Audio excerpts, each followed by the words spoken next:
Informasi yang Anbin bawa kali ini adalah terkait honorer ya Bapak Ibu.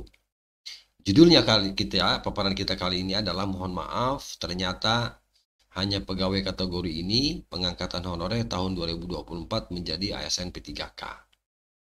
Nanti disilahkan Bapak Ibu mungkin sudah mengecek ya apakah Bapak Ibu termasuk ya kategori ini ya begitu terkait dengan pernasiban kita ya di tahun ini untuk berubah status dari honorer menjadi P3K.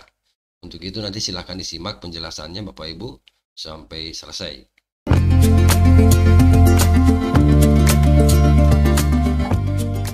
Nah, pengangkatan tenaga honorer 2024 ternyata hanya berlaku untuk pegawai dengan kategori ini. Apakah Bapak Ibu termasuk atau tidak? Nah, ya Bapak Ibu.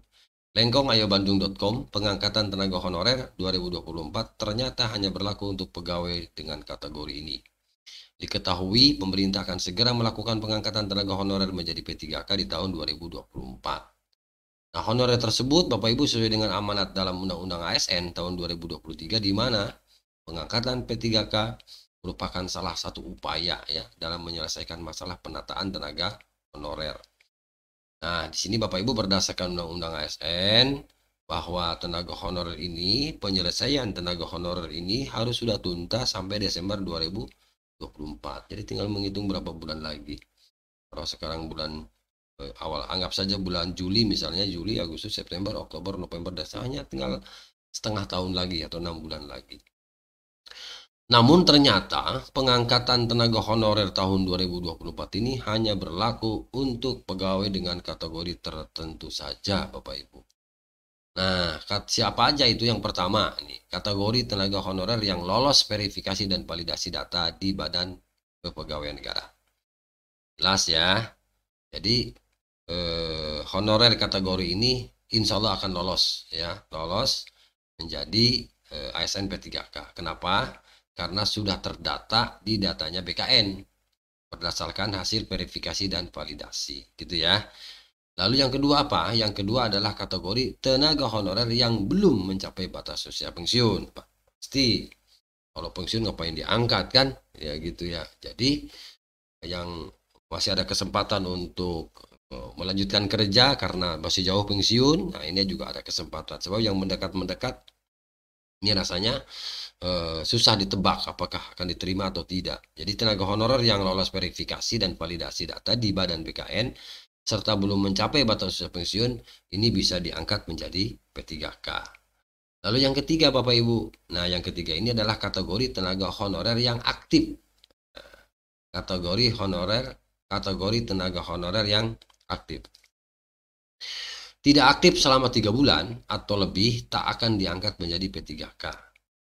Ini Bapak Ibu perlu diperhatikan ya. Tidak aktif selama 3 bulan atau lebih tak akan diangkat menjadi P3K. Banyak kasus yang terjadi Bapak Ibu teman-teman ketika pada saat ngajar, kemudian sekian tahun ngajar tiba-tiba keluar ya, kemudian pindah atau tidak mengajar lagi. Lama sekian tahun kemudian ingin ngajar lagi, balik lagi. Ya, kadang-kadang ingin diakui dari awal, nggak bisa. Ya Bapak Ibu, itu terjeda. Jadi kalau aktif selama 3 bulan atau lebih itu artinya tidak ada jeda, ya terus gitu.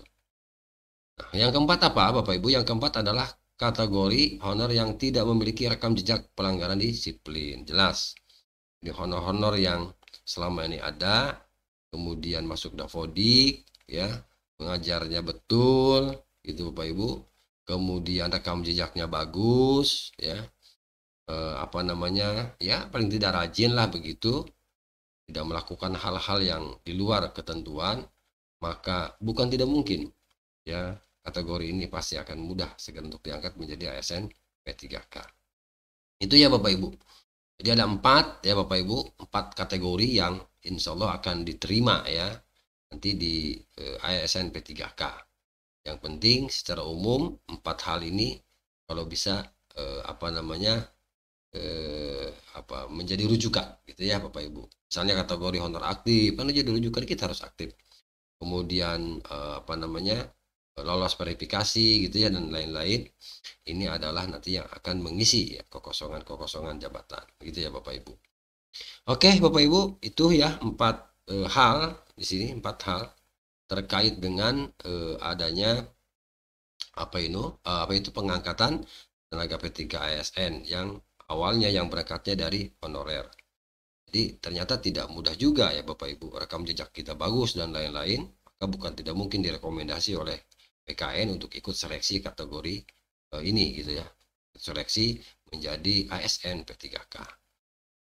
Ya, itu Bapak Ibu penjelasan singkat ya dari Kang Edi Channel. Semoga bermanfaat. Mohon maaf sekali lagi apabila ada hal-hal yang kurang. Terima kasih. Assalamualaikum warahmatullahi taala wabarakatuh.